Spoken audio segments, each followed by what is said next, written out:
you come into these games expecting them to go for that vulnerability and then trying to game plan after what can you do to adjust once they go for that? Well, I mean, hey, everybody's got a vulnerability against Kevin Durant. You know, we all saw Russell Westbrook. I mean, he's the fastest guy in the league probably. You know, maybe Wall, but at the end of the day, those guys, you know, are elite athletes, and you're going to have to adjust and change to them. You come in with a game plan. Sometimes it feels great. Sometimes it doesn't. When Durant was out, we tried zone. We tried everything. And, you know, it just didn't, you know, nothing really stuck well enough. And then, you know, again, the rebounding was hurtful because when you finally do get those guys to miss, not coming up with the boards is a killer. All right, we're here for part 2, but first we got to talk about SeatGeek. If you need to hear this read, you obviously are an idiot and need to pull your head out of your ass because SeatGeek is the best place to buy tickets on the interwebs. I just got a pair of tickets off of SeatGeek last week for the Metric show that's going to be tomorrow. Wow, already, that was fast. That's how good they are. You can pull them up immediately on your phone. I got them buried in my tickets folder, so I have to make it quicker than that. It's my only ticketing app. It's that good, people. Let's get the important stuff out of the way here. Garden Report viewers will get a $20 rebate off of their first purchase on SeatGeek. I just used mine. Use the code CelticsBeat in all caps, one word. That's a shout out to our favorite podcast, besides ours, of course, on the internet, on the interwebs. Celtics Beat. Definitely go there. Subscribe. Larry H. Russell's incredible monolith of a presentation of Celtics knowledge and basketball knowledge. So subscribe to them on iTunes and Stitcher. Now, let's talk about the Celtics offense in this game. So, for instance, Marcus Smart decided that offense was overrated. So he went 1 for 10 tonight, 0 for 4 from deep, 1 assist, and that was not good. No, and he's been shooting terribly from 3 for the past 2 weeks now, really regressing to the mean. And there was one particularly wide open 3 where we saw a little hesitation and he completely bricked it.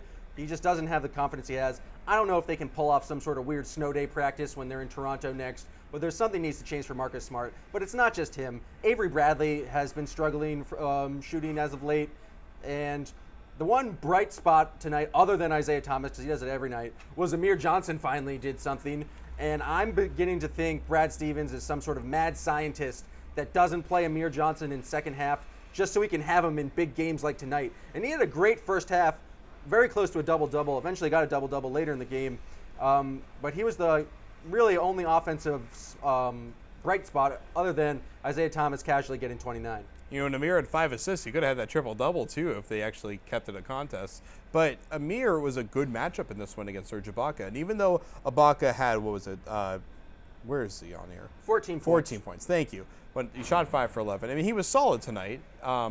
But I thought Amir did a good job on him, kept him away from the boards for the most part. He only had 2 rebounds, which is incredible for him. Obviously, Cantor had a great night rebounding, and Steven Adams was pretty good rebounding the ball tonight too. But Amir Johnson had that task of going up against Serge Ibaka for a lot of the game, and he did a really good job on him. And Amir's not going to be a 35-minute guy. It's just not who he is, especially because they need to keep him healthy, so he has to play like 20 to 25 a night. But some nights, he is the matchup guy that you need, and tonight was just one of them. Yeah, and I thought he played really well and played with energy, and pretty much if he gets it anywhere in the restricted area, he has that right jump hook that pretty much goes in every single time. Or misses the rim completely. Yeah, if it's one of those two. It's one of those two, but generally he has a high percentage, especially in the restricted area. I thought it really came down to three-point shooting tonight.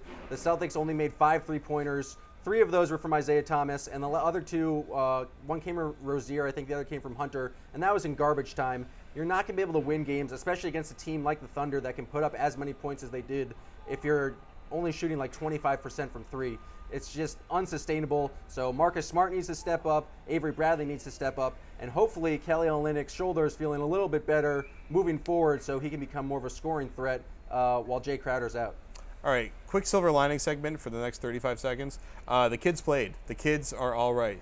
They played decently. They even made a run where they got into a 15-point game at some point, which was incredible to see. They were going up against the second unit of the Thunder. This was like the 3rd unit for the Celtics. All the guys that never played. James Young was in there. Even R.J. Hunter got in there, which I can't believe I have to say because R.J. Hunter should be in there. But most importantly, Jordan Mickey, every time he plays, he is really good. Every single time he's effective. Tonight, he went up against Enes Kanter, the guy that was killing the Celtics the entire game, and Mickey seemed to be doing better against him than anybody else did. I've got to be 100% honest because I keeps it 100. I was writing my game recap during the fourth quarter because the game was well in hand, and I did not see most of the action. But the stat lines look good. Terry Rozier is one of the most explosive people I've ever seen in terms of athleticism, so that's always fun to watch. But I really didn't watch any of the youngins, going to be honest. I was kind of writing with one eye, watching with one eye. I can tell you, Mickey, his positioning down low was good. He's able to finish at weird angles. He can do everything that you need your backup big to do, and I can't imagine him not getting more minutes down the stretch. At this point, I feel like he should be getting some of Tyler Zeller's minutes. Who's also playing well and had a good game tonight. He's playing all right, but there's some games where he clearly has that touch, and whatever the defense is doing, him rolling to the rim is working. And there's games like tonight where I don't think he played as well, especially on the defensive end, where you could use Mickey, who is probably a much better rim protector if doesn't have the same amount of size. But in terms of positioning, I would rather have Mickey there on defense. All right, let's roll on out of here. Listen to the WEI Celtics podcast powered by CLNS Radio. We'll be in the studio tomorrow to talk to Chris Forsberg of ESPN.com, one of our favorite men in the entire world. Just men, though. We'll be choo-chooing it on into the studio. So that'll do it for Jeremy behind the camera. For Sam on my left, I am Jared Weiss. We will see you next week on the Garden Report post-game show powered by SeatGeek on CLNS Radio and Celtics Blog.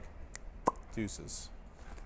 Even though we tried to ramp up the defense, they were just continuously making shots. And like you said, we haven't been beat like that in a while, especially at home.